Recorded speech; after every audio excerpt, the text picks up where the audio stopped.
These are the coldest overtakes in F1 history. Opening the list with number 15, we've got one of Vettel's awesome moves with Ferrari, taking on Valtteri Bottas. Picture this, fast forward to lap 25, Vettel's got the DRS wide open following Bottas' slipstream, eyeing up his chance at turn 1. With nerves of steel, Vettel throws some textbook feints, darting left, then right, then left again, keeping Bottas guessing. Then, in a move straight out of a racing manual, Vettel dives to the inside, barely missing the grass, braking later than Bottas and seizing the lead in a jaw-dropping moment. It was pure racing brilliance. Talk about brilliance, at number 14, we've got Nigel Mansell's move that caught Ayrton Senna off guard at the Hungaroring. The Brit was on fire that day, starting from 12th on the grid and quickly charging through the pack. Before you knew it, he was hot on Senna's tail for the lead. Mansell went on a 6-lap hunt, and when they caught up to Stefan Johansson's Onyx, things got spicy. Senna hesitated for a split second, and Mansell seized the opportunity like a boss. With lightning reflexes, he darted past them both on the inside, snatching the lead in a move that had everyone holding their breath. Poor Senna could only watch as Mansell sailed off into the sunset, leaving him in the dust and eventually taking the win. Coming in at lucky number 13, we've got Daniel Ricciardo's awesome move at the 2017 Azerbaijan Grand Prix as he was pulling off an epic comeback. After a safety car period bunched up all the drivers, Ricciardo found himself in 6th place, trailing behind Hülkenberg, Massa and Stroll. Then, on the main straight, Ricciardo saw his chance. Using Massa's slipstream like a boss, he dove to the inside with his signature move. And let me tell you, when his rivals hit the brakes, Ricciardo said, "Hold my drink," and braked even later, pulling off an insane triple overtake that had jaws hitting the floor. Ricciardo started an epic comeback, snagging the win. And no surprise here, his move was voted the best overtake of the entire 2017 season. At the 12th spot, we've got the epic battle between Sebastian Vettel and Fernando Alonso for the lead at Monza in 2011. Things got real spicy on lap 4 when Vettel tucked into Alonso's slipstream at Curva Grande, aiming for the Seconda Variante chicane on the outside. But Alonso wasn't having any of it, defending that inside line like a champ, and Vettel couldn't find a way past. Next lap, same spot, Vettel went for it again, this time diving to the inside. Alonso wasn't about to make it easy, squeezing Vettel tight, and let me tell you, Vettel was on the edge. 2 wheels on the grass at a blistering 300 km/h, but he held on for dear life, braked later than you'd think possible, and bam, he's in the lead. Talk about nerves of steel. Funny thing is, the next year they went at it again, same place, same drama. These two sure know how to keep us on the edge of our seats.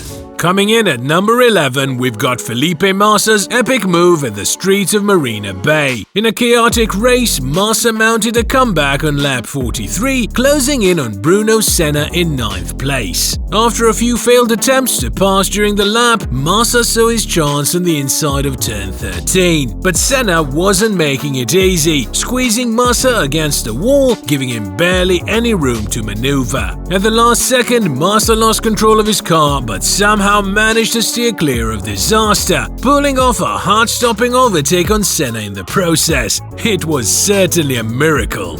A Williams-dominated weekend takes us to the top 10, where teammates Nigel Mansell and Nelson Piquet battled it out in the final stages of the 1987 British Grand Prix. Just 3 laps to go and Mansell was hot on Piquet's tail. Taking full advantage, Mansell hitched a ride on Piquet's slipstream down the hangar straight, closing the gap. He initially tried to pass on the left, but Piquet shut him down, so without skipping a beat, Mansell switched to the right, slammed on the brakes, and dove into the corners inside. Piquet tried to block, but Mansell was already past him. With this bold move, Mansell snatched the lead and stormed to victory in an absolute nail-biter of a race. At the number 9 spot, we've got Fernando Alonso's epic double overtake at the 2012 Brazilian Grand Prix, where he was duking it out with Sebastian Vettel for the championship. While Vettel had a rough start with a crash on the opening lap, Alonso was charging through the pack like a boss, landing himself in 5th place. He found himself in a scrap with Mark Webber and Felipe Massa for that sweet 3rd place spot. It was crucial for Alonso to get past Webber, who was playing bodyguard for Vettel. With the clock ticking, Alonso made his move on turn 1 of the 2nd lap, with Massa covering his back and leaving Webber hanging. It was a slick double overtake, putting Alonso right behind the 2 McLarens. Although Alonso snagged 2nd place in the end, Vettel pulled off a comeback and grabbed 6th, securing the championship by just 3 points.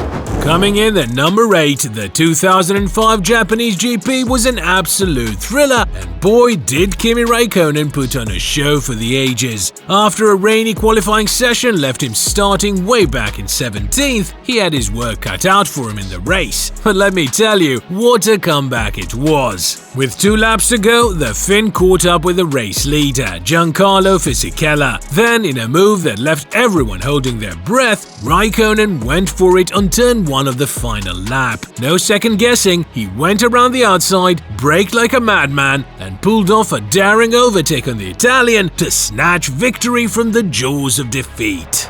Number 7 takes us back to the 1979 French GP. Things got seriously heated up with one of the most legendary battles in F1 history. It was a showdown between Ferrari's Gilles Villeneuve and Renault's René Arnoux, fighting tooth and nail for that coveted 2nd place. With just 2 laps to go, Arnoux, sitting in 3rd, caught up with Villeneuve's Ferrari. But Villeneuve wasn't about to let him have it easy. Oh no, it was game on. In those final laps, they were swapping places like nobody's business, even trading paint a couple of times. But the real showstopper was Villeneuve's move at turn 1. He dove to the inside, braked super late, and locked up all 4 wheels, showing impressive car control. In the end, Villeneuve clinched 2nd place, with Arnoux just a 1/4 of a second behind in 3rd. These two put on more overtaking drama in those laps than you'd see in a whole season of racing.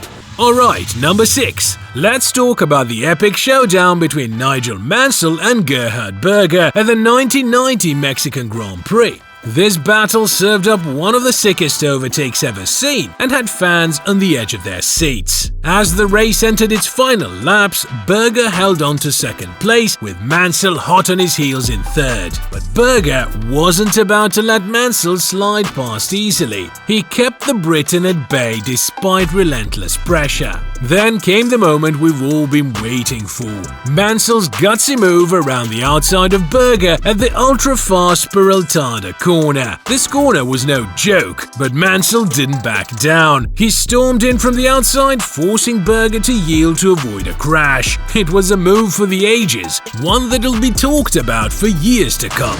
Talking about corners, at number 5, let's talk about Eau Rouge, the legendary corner that's both feared and revered in F1. It's a beast of a turn where overtaking is rare, but Mark Webber threw caution to the wind at the 2011 Belgian GP when he cruised up behind Fernando Alonso's Ferrari as he came out of the pits. Webber took advantage of Alonso's slipstream, who tried to block him, and they were neck and neck, hitting Eau Rouge at a blistering 300 km/h. The Aussie on the left stood his ground, and Alonso did the same, but in the end, Alonso was forced to lift off halfway through the corner to avoid disaster. If it weren't for their nerves of steel, we might have seen a serious pile-up there. At number 4, we've got Kimi Raikkonen's jaw-dropping overtake on Felipe Nasr at the Hungaroring, who clearly tapped into his rally skills for this move. The Finn went full throttle on the inside of turn 12 against Nasr, pushing the limits. As he slammed on the brakes, he lost control of the back of his car, but with some seriously slick maneuvering, he slid into the corner and regained control, pulling off one of the coolest overtakes ever.